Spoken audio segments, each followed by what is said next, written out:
আসসালামু আলাইকুম everyone, diploma ক্লাসরুমে তোমাদের সবাইকে স্বাগত জানাচ্ছি। আমি আছি Mohammad Idris Ali, founder of diploma classroom. আজকের ভিডিওতে আমরা পলিটেকনিক কেমিস্ট্রির রচনামূলক প্রশ্নের যে সাজেশন, সেই সাজেশন নিয়ে আলোচনা করব। এখানে বোর্ডে আমি কিছু রচনামূলক প্রশ্ন লিখছি এবং এই প্রশ্নগুলোর মধ্যে কোন প্রশ্নগুলো আসতে পারে সেগুলাও আমি তোমাদেরকে বলবো, ঠিক আছে?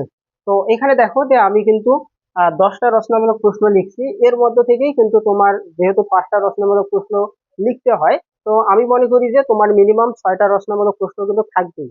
সো 5টা থেকে 6টা 100% থাকবে। সো তোমরা যদি এই 10টা রচনামূলক প্রশ্ন পড়ো, তাহলে অবশ্যই অবশ্যই কিন্তু তোমরা রচনামূলক প্রশ্নে ফুল অ্যান্সার করতে পারবে, ঠিক আছে? তো এখানে এই রচনামূলক প্রশ্নের পাশাপাশি যারা আসলে আমাদের পেজ সাজেশন পেতে চাও, আমাদের পেজ সাজেশনে কিন্তু অতি সংক্ষিপ্ত সংক্ষিপ্ত রচনামূলক সবকিছুই কিন্তু পিডিএফ আকারে দেওয়া আছে এবং আমাদের পেজ বেসে কিন্তু এইগুলো আমরা সরবরাহ করে থাকি, ঠিক আছে? তো আমাদের কোর্সের মূল্য কিন্তু এখানে দেওয়া আছে, তোমরা অল্প টাকায় আমাদের কোর্সে এনরোল করে ফেলতে পারবা। আর যদি তোমরা কোর্সে এনরোল নাও করো, তবুও কিন্তু তোমরা আমাদের পিডিএফ সাজেশনটা পেতে পারো। তো এই পিডিএফ সাজেশন পাওয়ার জন্য অবশ্যই তোমরা আমাদের যে ফেসবুক পেজ আছে, সেই ফেসবুক পেজে মেসেজ দেবা, তাহলে কিন্তু আমরা তোমাদেরকে পিডিএফ সাজেশনটা দিতে পারবো, ঠিক আছে? তো এখানে দেখো যে এই 10টা রচনামূলক প্রশ্ন আমরা এখন একটু দেখি যে কোন প্রশ্নগুলো আসলে তোমার আসার সম্ভাবনা সবচেয়ে বেশি। প্রথমত দেখো যে 1 নম্বরে বলছে যে পরমাণুর মূল কণিকা কয়টি ও কি কি বর্ণনা দাও। এই প্রশ্নটা কিন্তু মোস্ট ইম্পর্টেন্ট একটা প্রশ্ন, যেটা প্রতিবারই প্রায় আসে, ঠিক আছে? এর পাশাপাশি এই অধ্যায় থেকে আরো একটা প্রশ্ন আসে, সেটা হচ্ছে কোয়ান্টাম সংখ্যা কি ও বিভিন্ন প্রকার কোয়ান্টাম সংখ্যা বর্ণনা করো। এই প্রশ্নটাও হচ্ছে মোস্ট ইম্পর্টেন্ট একটা প্রশ্ন। তো আমি যদি তোমাদেরকে বলি, তাহলে এই দুইটার মধ্যে একটা প্রশ্ন 100% তোমার পরীক্ষার মধ্যে থাকবে, ঠিক আছে?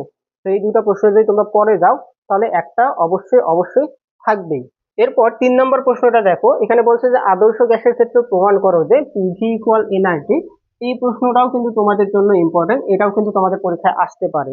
এটা কিন্তু মাঝে মাঝে দেয়, প্রতিবারই যে দেয় এমনটা না, বাট তবুও এটা কিন্তু তোমাদের জন্য ইম্পর্টেন্ট। আর যেহেতু এটা খুবই সহজ, তোমরা এই কারণে এটা পরে রাখবা, ঠিক আছে? আচ্ছা, এরপরে দেখো 4 নম্বর যেটা, এটা হচ্ছে মোস্ট ইম্পর্টেন্ট একটা প্রশ্ন। 4 নম্বরটা, এই 4 নম্বরটা প্রশ্ন, 4 নম্বর যে প্রশ্নটা, এইটা মনে করি যে তোমার পরীক্ষার মধ্যে আসবেই। তো 4 নম্বর প্রশ্নটা কি, আয়নিক বন্ধন বর্ণনা করো। তো এখানে আয়নিক বন্ধন বর্ণনা করো এভাবে আসতে পারে, অথবা তোমার এখানে বলতে পারে যে জারণ বিজারণ যুগপৎ ক্রিয়া দেখাও, এভাবেও কিন্তু আসতে পারে, ঠিক আছে? তো তখন সেখানে উদাহরণ সহ কি দিতে পারে, যেমন সোডিয়াম ক্লোরাইড দিতে পারে বা ম্যাগনেসিয়াম ক্লোরাইড দিতে পারে। এইরকম কোন একটা যৌগ দেবে যেটার তোমাকে আয়নিক বন্ধন বর্ণনা করতে বলবে, বা জারণ বিজারণ যুগপৎ ক্রিয়া ঘটে এইটা বর্ণনা করতে বলবে, ঠিক আছে? তো এরকম একটা প্রশ্ন ডেফিনেটলি তোমার পরীক্ষার মধ্যে থাকবে, এটা শিওর আসার সম্ভাবনা, ঠিক আছে?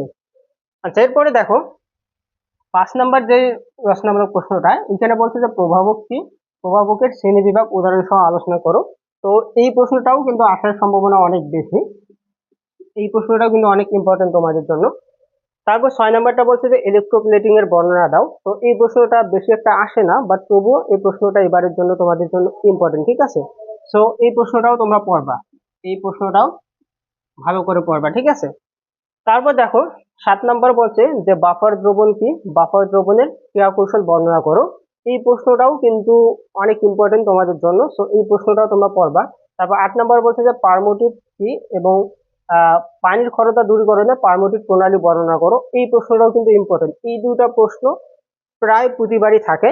তো আমি বলবো তোমাদেরকে যে এই দুইটার মধ্যে একটা 100% পরীক্ষার মধ্যে থাকবেই, ঠিক আছে? তো এই দুইটা প্রশ্ন তোমরা পড়বা, এখান থেকে একটা কমন পাবাই, একটা প্রশ্ন আসবেই, ঠিক আছে?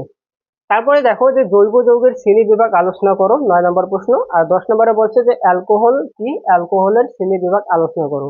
তো এই অধ্যায় থেকে কিন্তু একটা প্রশ্ন পাবাই তোমরা, কোনো এই অধ্যায় থেকে একটা প্রশ্ন কিন্তু আসবেই।